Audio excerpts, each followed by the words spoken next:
Hello बच्चों, आज की हमारी पाठ है कक्षा 5 का प्रथम पाठ राख की रस्सी। लोनापोगार तिब्बत के 32वें राजा सवनगवसाइन गाम्पो के मंत्री थे। वे अपनी चालाकी और हाजिर जवाबी के लिए दूर दूर तक मशहूर थे। कोई उनके सामने टिकता ना था। चैन से जिंदगी चल रही थी, मगर जब से उनका बेटा बड़ा हुआ था उनके लिए चिंता का विषय बना हुआ था। कारण यह था कि वह बहुत भोला था। होशियारी उसे छूकर भी नहीं गई थी। लोनापोगार ने सोचा, मेरा बेटा बहुत सीधा साधा है, मेरे बाद इसका काम कैसे चलेगा। लोनापोगार तिब्बत के 32वें राजा सवनगवसाइन गाम्पो के मंत्री थे।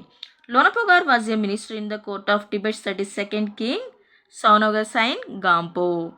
वे अपनी चालाकी और हाजिर जवाबी के लिए दूर दूर तक मशहूर थे।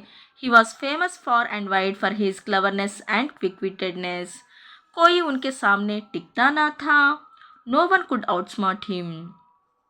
चैन से जिंदगी चल रही थी। Life was going smoothly for him. मगर जब से उनका बेटा बड़ा हुआ था उनके लिए चिंता का विषय बना हुआ था। But as his son grew older, लोनापोगार became worried. कारण यह था कि वह बहुत भोला था। The reason was that his son was very innocent. होशियारी उसे छूकर भी नहीं गई थी। He lacked any cleverness or cunning. लोनापोगार ने सोचा, मेरा बेटा बहुत सीधा साधा है। लोनापोगार ने सोचा, मेरा बेटा बहुत सीधा साधा है। लोनापोगार thought my son is too straightforward. मेरे बाद इसका काम कैसे चलेगा? How will he manage after I am gone? లోనాపోగార్ తిబ్బత్ యొక్క 32వ రాజు అయినటువంటి సవనగవసైన్ గాంపో అనే ఆయన దగ్గర ఈ లోనాపోగార్ మినిస్టర్ అన్నమాట.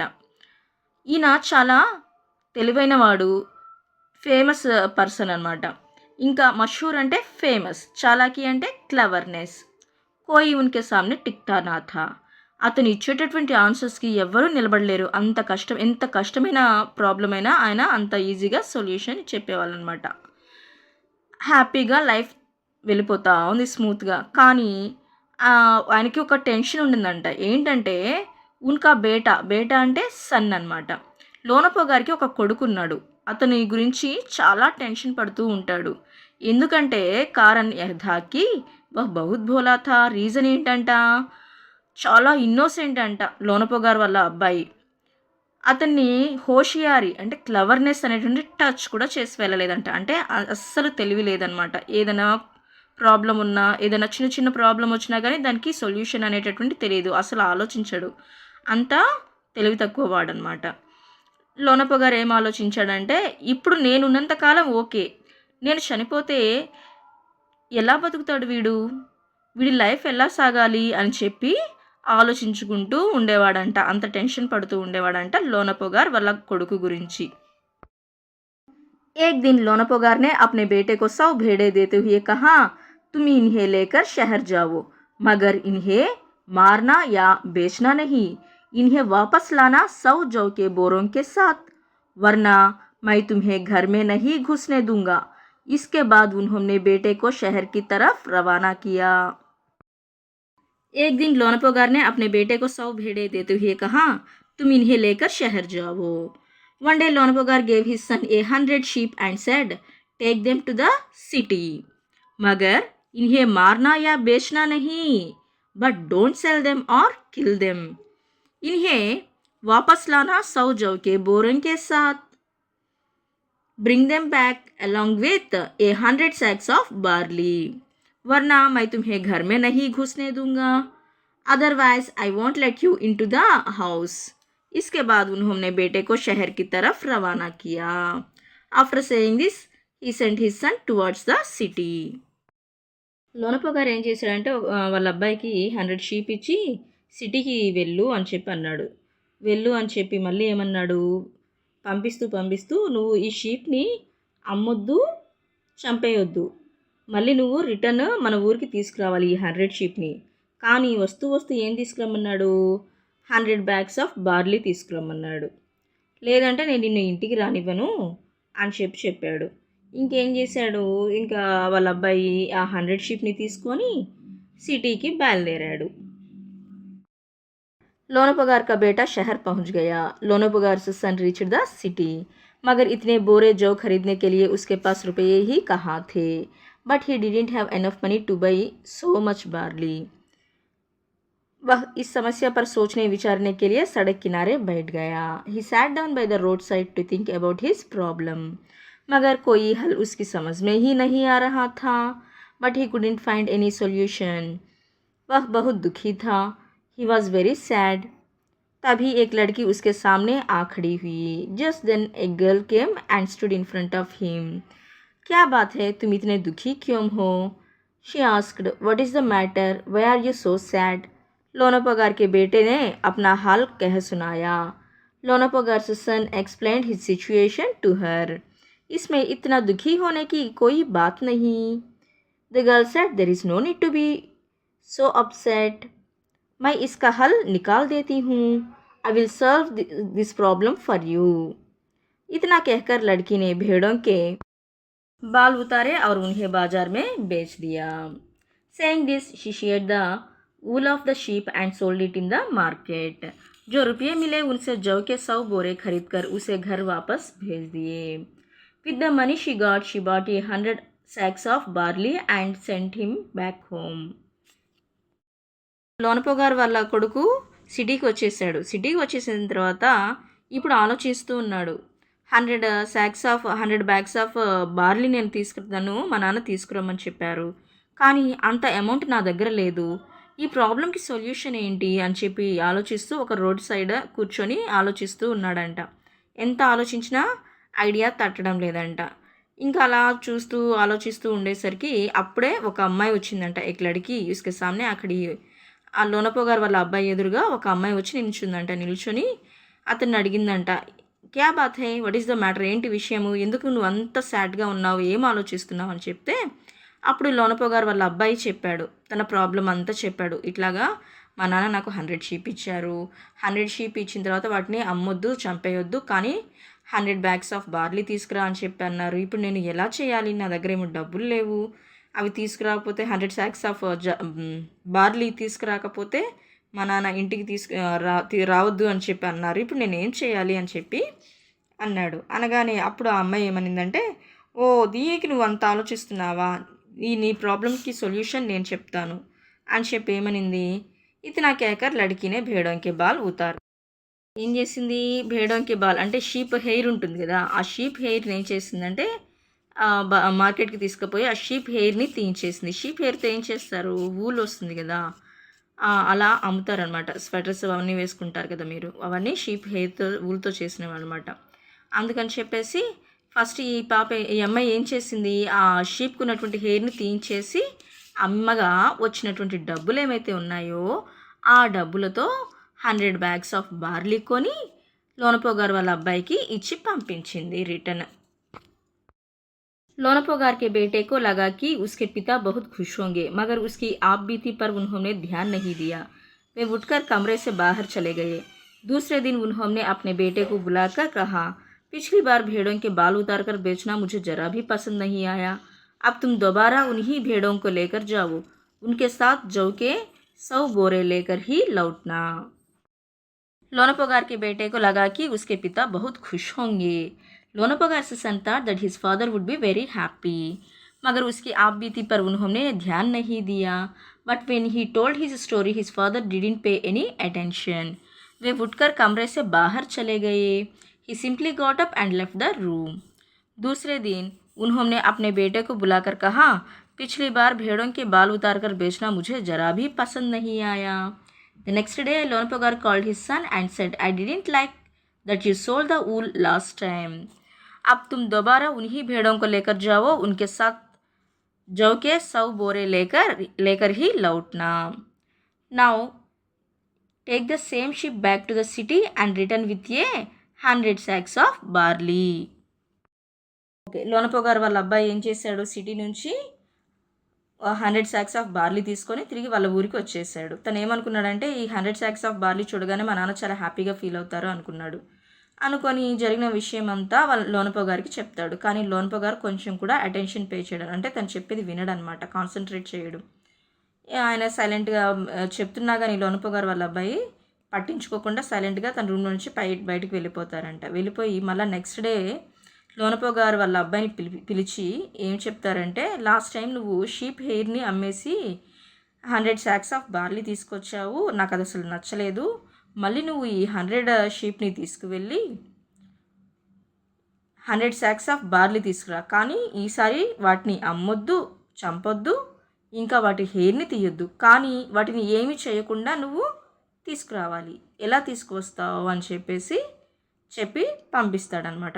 కానీ నువ్వు వచ్చేటప్పుడు మాత్రం 100 sacks ఆఫ్ బార్లీ తీసుకురావాల్సిందే, ఈ 100 షీప్ ఇంటికి రావాల్సిందే అని చెప్తాడనమాట లోనపో గారు.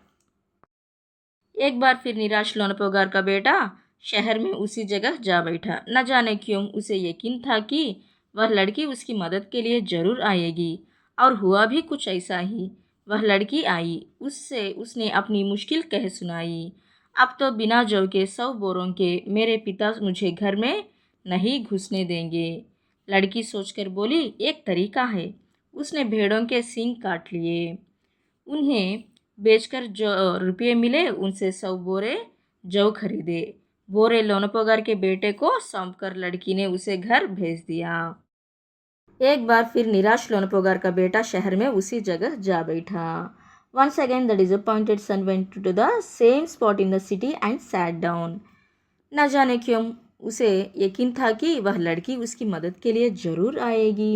He was sure that the girl would come to help him again. और हुआ भी कुछ ऐसा ही, वह लड़की आई. And that's exactly what happened. The girl came. उससे उसने अपनी मुश्किल कह सुनाई. अब तो बिना जौ के 100 बोरों के मेरे पिता मुझे घर में नहीं घुसने देंगे. He told her about his problem again, saying this time without 100 sacks of barley, my father won't let me into the house. लड़की सोचकर बोली, एक तरीका है. लड़की सोचकर बोली, क्या बोली है? एक तरीका है. The girl thought for a moment and then said, there is one way. उसने भेड़ों के सींग काट लिए. She cut off the horns of the sheep. उन्हें बेचकर जो रुपये मिले उनसे 100 बोरे जौ खरीदे. She cut off the horns of the sheep, sold them and used the money to buy 100 sacks of barley. बोरे लोनपो गार के बेटे को सौंपकर लड़की ने उसे घर भेज दिया. She handed the sacks of లోనపో గార్స్ son and sent him back home. లోనపో గారు మళ్ళీ వార్న్ చేశాడు కదా వాళ్ళ అబ్బాయికి, నువ్వు లాస్ట్ టైం ఆ షీప్ హెయిర్ని అమ్మేశావు, ఈసారి వాటిని అమ్మడము లేదంటే వాటిని చంపేయడము అలాంటివి చేయకుండా ఈ 100 షీప్ని తీసుకొని సిటీకి వెళ్ళి మళ్ళీ 100 bags ఆఫ్ బార్లీని తీసుకురా అని చెప్పారు. చెప్పిన తర్వాత ఇంకా సాడ్గా ఉన్నటువంటి ఈ లోనపో గారు వాళ్ళ సన్ ఏం చేశాడు, సిటీకి వెళ్ళాడు 100 షీప్ని తీసుకొని. తర్వాత ఇంకా మళ్ళీ రోడ్ సైడ్ కూర్చొని ఆలోచిస్తూ ఉన్నాడు. కానీ ఈసారి ఎందుకో ష్యూర్ ఆ అమ్మాయి వస్తుంది, మళ్ళీ ఈసారి నాకు హెల్ప్ చేస్తుందని అనుకున్నాడు. కన్ఫామ్గా అమ్మాయి వచ్చేసింది అక్కడికి. వచ్చిన తర్వాత లోనపో గారు వాళ్ళ అబ్బాయి ఏం చేశాడు, తన ప్రాబ్లం అంతా వివరించాడు. చెప్పాడనమాట, మా నాన్న ఇట్లా వాంట్ చేసి పంపించారు, ఈ 100 bags ఆఫ్ బార్లీ తీసుకువెళ్ళకపోతే నన్ను ఇంట్లోకి రానివ్వరు అని అనగానే ఆ అమ్మాయికి ఒక ఐడియా చెప్పిందనమాట. ఒక ఐడియా వచ్చిందంట. ఒక ఐడియా ఉంది, దానికి మార్గం నేను చెప్తాను అని ఏం చేసింది, ఈ షీప్ ఉన్నాయి కదా, ఆ షీప్కి ఇవి ఉన్నాయి చూడండి హార్న్స్, కొమ్ములు ఉన్నాయి కదా, ఆ కొమ్ములని కట్ చేసేసి వాటిని మార్కెట్లో అమ్మి 100 sacks ఆఫ్ బార్లీ తీసుకొని మళ్ళీ ఆ 100 sacks ఆఫ్ బార్లీని ఏం చేసింది, లోనపో గారు వాళ్ళ అబ్బాయికి ఇచ్చి వాళ్ళ ఊరికి పంపించింది. भेड़े और जौ के बोरे पिता के हवाले करते हुए लोनपो गार का बेटा खुश था. उसने विजयी भाव से सारी कहानी कह सुनाई. सुनकर लोनपो गार बोले, उस लड़की से कहो कि हमें 9 हाथ लंबी राखी की रस्सी बनाकर दे. उनके बेटे ने लड़की के पास जाकर पिता का संदेश दोहरा दिया. लड़की ने एक शर्त रखी, मैं रस्सी बना तो दूंगी, मगर तुम्हारे पिता को वह गले में पहननी होगी. लोनपो गार ने सोचा, ऐसी रस्सी बनाना ही असंभव है, इसलिए लड़की की शर्त मंजूर कर ली. भेड़े और जौ के बोरे पिता के हवाले करते हुए लोनपो गार का बेटा खुश था. Lonapagar's son was happy as he handed over the sheep and the sacks of barley to his father. उसने विजयी भाव से सारी कहानी कह सुनाई. He proudly told the whole story to his father. सुनकर लोनपगार बोले, उस लड़की से कहो कि हमें 9 हाथ लंबी राख की रस्सी बना कर दे. After listening the story, Lonapagar said, tell that girl to make a rope 9 hands long out of ashes and give it to me. उनके बेटे ने लड़की के पास जाकर पिता का संदेश दोहरा दिया. The son went to the girl and repeated his father's request. लड़की ने एक शर्त रखी, मैं रस्सी बना तो दूंगी. The girl set a condition, I will make the rope. मगर तुम्हारे पिता को वह गले में पहननी होंगी. But your father will have to wear it around his neck. लोनपगार ने सोचा ऐसी रस्सी बनाना ही असंभव है. लोनपगार thought it was impossible to make such a rope. इसलिए लड़की की शर्त मंजूर कर ली. So he agreed to her condition. లోనపగార్ వాళ్ళ అబ్బాయి ఏం చేశాడంటే ఈ 100 షీప్ని ఇంకా 100 sacks ఆఫ్ బార్లీ తీసుకొని వాళ్ళ నాన్నకి హ్యాండ్ ఓవర్ చేసేసాడు. చాలా హ్యాపీగా ఫీల్ అవుతూ ఇంకా ప్రౌడ్గా చెప్పాడనమాట. స్టోరీ అంతా జరిగినదంతా సిటీలో జరిగింది, అమ్మాయి ఎలా హెల్ప్ చేసింది అవన్నీ చెప్పగానే లోనపగారు ఆ స్టోరీ అంతా విని, ఓకే నాకు 9 చేతులతో అంటే 9 మూరలైనటువంటి రాఖీకి రస్సి తాడుతో ఉన్నటువంటి బూడిద కావాలి, ఆ అమ్మాయికి చెప్పు నాకు అలాంటిది తీసుకుని రమ్మని చెప్పు అని చెప్తాడు. చెప్పగానే జరిగినదంతా వాళ్ళ నాన్న చెప్పినదంతా కూడా లోనపగారు వాళ్ళ అబ్బాయి ఆ అమ్మాయికి వెళ్ళి చెప్తాడు, సిటీకి వెళ్ళి. ఇంకా అమ్మాయి ఏమంటుందంటే, ఓకే నేను మీ నాన్న చెప్పినటువంటి ఆ తాడుతో కూడినటువంటి ఆ బూడిద ఏదైతే ఉందో దాన్ని చేస్తాను, కానీ దాన్ని మీ నాన్న మెడలో వేసుకోవాలి అని అంటది. అనగానే లోనపగారు ఏమంటాడంటే, అసలు యాక్చువల్గా 9 మూరల తాడు బూడిద రావడము అనేటటువంటిది కష్టము. ఇప్పుడు ఒక తాడు ఉంది, తాడుని కాల్ చేస్తే బూడిద వస్తుంది, కానీ 9 మూరలు కరెక్ట్గా అంతే పొడవుగా ఆ బూడిద రావాలి అనేటటువంటిది ఎలా వస్తుంది, కరెక్ట్గా ఆలోచిస్తే వస్తుంది. ఆ అమ్మాయి అలా ఆలోచించిందనమాట. ఓకే నేను అలాగే చేస్తాను, మీ నాన్నని అది నేను తీసుకొచ్చినట్టు ఆ బూడిదని మెడలో వేసుకోమని చెప్పు అని అంటది. అనగానే తాడుతో కూడినటువంటి బూడిద రావడమే కష్టమైతే దాన్ని నేను మెడలో వేసుకోవడం అది ఇంపాసిబుల్, సరే ఆ అమ్మాయి చెప్పిన దానికి నేను ఒప్పుకుంటాను అని లోనపగారు చెప్తాడు. अगले दिन लड़की ने 9 हाथ लंबी रस्सी ली, उसे पत्थर के सिल पर रखा और जला दिया. रस्सी जल गई मगर रस्सी के आकार की राख बच गई. इसे वह सिल समेत लोनपगार के पास ले गई और उसे पहनने के लिए कहा. लोनपगार रस्सी देखकर चकित रह गए. वे जानते थे कि राखी की रस्सी को गले में पहनना तो दूर, उठाना भी मुश्किल है. हाथ लगाते ही वह टूट जाएगी. लड़की की समझदारी के सामने उनकी अपनी चालाकी धरी रह गई. बिना वक्त गंवाए लोनपगार ने अपने बेटे की शादी का प्रस्ताव लड़की ने के सामने रख दिया. धूमधाम से उन दोनों की शादी हो गई. अगले दिन लड़की ने 9 हाथ लंबी रस्सी ली. Next day a girl took a rope that was 9 hands long. उसे पत्थर के सिल पर रखा और जला दिया. She placed it on a stone slab and burned it. रस्सी जल गई मगर रस्सी के आकार की राख बच गई. The rope burnt but the ash remained in the shape of the rope. इसे वह सिल समेत लोनपगार के पास ले गई और उसे पहनने के लिए कहा. She took the slab along with the ash rope to the लोनपगार and asked him to wear it. लोनपगार रस्सी देखकर चकित रह गए. लोनपगार was astonished when he saw the rope made of ash. वे जानते थे कि राखी की रस्सी को गले में पहनना तो दूर, उठाना भी मुश्किल है. He knew that not only was it impossible to wear an ash rope around his neck, but it would also be difficult to even lift it, since it would break the moment it was touched. हाथ लगाते ही वह टूट जाएगी. लड़की की समझदारी के सामने उनके अपनी चालाकी धरी रह गई. बिना वक्त गंवाए लोनपगार ने अपने बेटे की शादी का प्रस्ताव लड़की के सामने रख दिया. धूमधाम से उन दोनों की शादी हो गई. Lonapagar's cunningness was outshined by the girl's cleverness. Without wasting any time, Lonapagar proposed marriage between his son and the girl. Their wedding was celebrated with great joy. Okay, ఇప్పుడు లోనపగారు ఏం చెప్పాడు, 9 మూరల తాడుతో చేసినటువంటి బూడిద కావాలి అని చెప్పి అన్నాడు కదా, అది కూడా ఆ తాడు షేప్ ఉండాలి, ఆ బూడిద కూడా అలానే ఉండాలి అని చెప్పి అన్నాడు, మిక్స్ అవ్వకుండా. అప్పుడు ఏం చేసిందంటే అమ్మాయి ఆ 9 మూరలు అయినటువంటి తాడుని తీసుకుంది, దాన్ని ఏం చేసిందంటే ఒక రాయి మీద పెట్టిందంట. ఆ రాయి మీద పెట్టేసి కాల్చేసింది ఆ తాడుని. కాల్చేసిన తర్వాత ఆ రోప్ ఏమైపోయింది, కాలిపోయింది. కాలిపోయిన తర్వాత ఆ రోప్ షేప్ ఏదైతే ఉందో ఆ షేప్ అలాగా ఆ రాయి మీద పెట్టగానే ఏమైందంటే ఆ షేప్ రోప్ ఎలా అయితే కాలిపోతూ ఉందో ఆ షేప్ అలాగే రాయి మీద అలా పడిపోయిందంట. అలా పడిపోగానే ఆ రాయి ఏమైతే ఉందో దాన్ని తీసుకొని రాయి మీద ఉన్నటువంటి ఈ యాష్ ఆఫ్ ద రోప్ తాడుతో బూడిద ఉంది కదా, తాడు బూడిద, ఆ బూడిదని తీసుకొని లోనపోగారి దగ్గరికి వెళ్ళిపోయింది. వెళ్ళిపోయి దీన్ని మీ మెడలో వేసుకోండి అనింది. ఒక్కసారిగా లోనపోగారు షాక్ అయిపోయాడు. ఇంకా ఇంత తెలివిగలది ఏంటి ఈ అమ్మాయి అని చెప్పేసి. ఎందుకంటే ఆ 9 మూరల తాడుతో ఉన్నటువంటి ఆ బూడిద కావాలి అని చెప్పాడు. ఆ షేప్ అలానే ఉండాలి, మళ్ళా బ్రేక్ కాకూడదు కదా. ఆ అమ్మాయి తెలివిగా ఏం చేసింది, రాయి మీద పెట్టి దాన్ని కాల్చి అలాగే బూడిద తీసుకొచ్చి లోనప్పగారికి ఇచ్చి మెడలో వేసుకోమంది. అప్పుడు వెంటనే లోనప్పగారి ఆ అమ్మాయి తెలివితేటలకి ఆశ్చర్యపోయి ఆ అమ్మాయిని మెచ్చుకొని ఏం చేశాడు, వాళ్ళ అబ్బాయికి ఆ అమ్మాయిని ఇచ్చి పెళ్లి చేశాడు. ధూమ్ధామ్గా వాళ్ళ మ్యారేజ్ జరిగిపోయింది. దట్ ఈస్ రాఖీకి రస్సీ లెసన్.